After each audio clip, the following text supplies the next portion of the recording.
మన ప్రభువును రక్షకుడు అయిన యేసుక్రీస్తు నామమున అందరికీ వందనములు.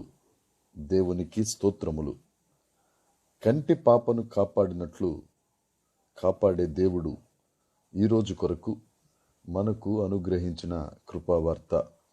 దేవుని వాగ్దానము 2 సమూయేలు గ్రంథము 22వ అధ్యాయము 19వ వచనము. యెహోవా నన్ను ఆదుకొనెను. దేవునికి మహిమ కలుగునుగాక, దేవునికి స్తోత్రము కలుగునుగాక.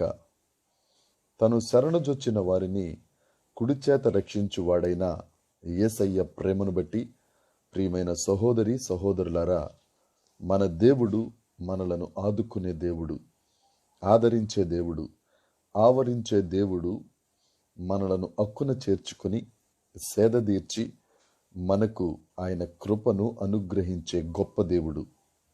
ఆపత్కాలమందు నమ్ముకొనదగిన సహాయకుడు యేసుక్రీస్తు ప్రభువు.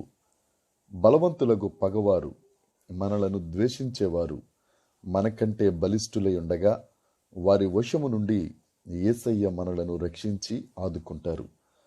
ఆపత్కాలమందు మన శత్రువులు మన మీదకు రాగా యేసయ్య మనలను ఆదుకుంటారు. రాత్రింబగళ్ళు కొనుకక నిద్రపోక మనలను కాపాడుతూ మన పాదములకు రాయి తగులకుండా దేవుడు మనలను ఆదుకుంటారు, ఆదరిస్తారు. అగాధ జలము లాంటి బాధలైనా, పొంగి వచ్చే కడలి కెరటము లాంటి కష్టములైనా వాటిని అణగద్రొక్కి ఆదుకునే దేవుడు యేసుక్రీస్తు ప్రభువు. మన ముందు ఉన్న పరిస్థితులను ఎదుర్కోలేని, తట్టుకోలేని, శక్తి లేని పరిస్థితులలో ఉన్న, బాధలను భరించే శక్తి లేకపోయినా దేవుడు ఒక్కరే తన ప్రజల పక్షమున బాధ్యత వహించి ప్రతి గడ్డు పరిస్థితి నుండి విడిపించి మనలను ఆదుకునే సమర్థుడు యేసయ్య.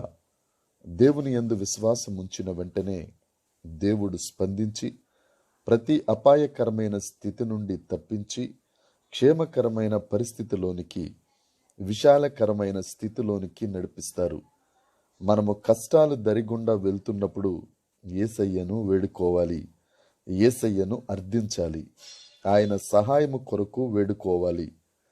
అడిగిన వెంటనే ఆదుకునే దేవుడు మనలను విడిపించి భద్రపరిచి మంచి స్థితిలోనికి నడిపిస్తారు.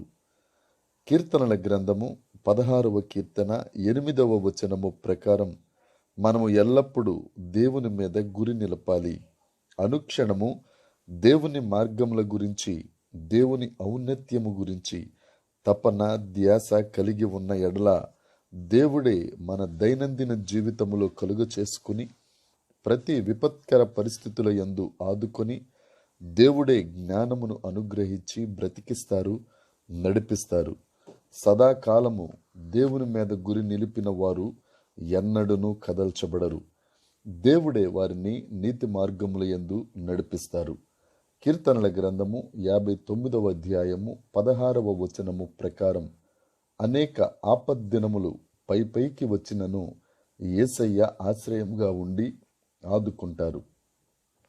దేవునిపై ఆనుకున్నట్లయితే యేసయ్య ఎత్తైన కోటగా ఉండి క్షేమకరమైన స్థితిని అనుగ్రహించి చెదిరిపోని ప్రేమతో కాపాడతారు. ప్రతికూల పరిస్థితులన్నిటినీ దేవుని సన్నిధి కాంతి ద్వారా అనుకూల పరిస్థితులుగా మార్చి ప్రతి ఒత్తిడిని, వేదన, బాధలన్నిటినీ దీవెనగా మార్చి ఆదుకుంటారు ప్రేమ కలిగిన యేసుక్రీస్తు ప్రభువు. మనము చేయవలసిన పని ఒక్కటే, మనం ఆదుకునే దేవుని సన్నిధిలో ఊరక నిలబడి చూడటమే. నా సహోదరి సహోదరులారా, మన పరిస్థితులు ఎలాంటివి అయినా, మన స్థితిగతులు ఎలా ఉన్నా మనలను ఆదుకునే దేవుడు మన చెంత ఉన్నారు. 38 సంవత్సరముల నుండి బెతస్దా కోనేటి దగ్గర విపత్కర పరిస్థితులలో జీవిస్తున్న వ్యక్తి ఆయన దగ్గరకు యేసయ్య వచ్చి అతనిని స్వస్థపరిచి ఆదుకున్నారు, నూతన జీవితం అనుగ్రహించారు. ఆ దేవుడు మన దగ్గర మన పక్షాన్ని నిలబడి ఉన్నారు. ఆయనను నమ్ముకుని యేసయ్యకు మన చెయ్యి అందిస్తే ఆదుకోవటానికి సిద్ధంగా ఉన్నారు. యేసయ్యను హత్తుకుందాం, యేసయ్య మనలను ఆదుకుని ఎత్తుకుంటారు. దేవుడు ఈ మాటలను దీవించునుగాక. దేవుని కృప మనందరికీ తోడై ఉండునుగాక. Amen, amen, amen.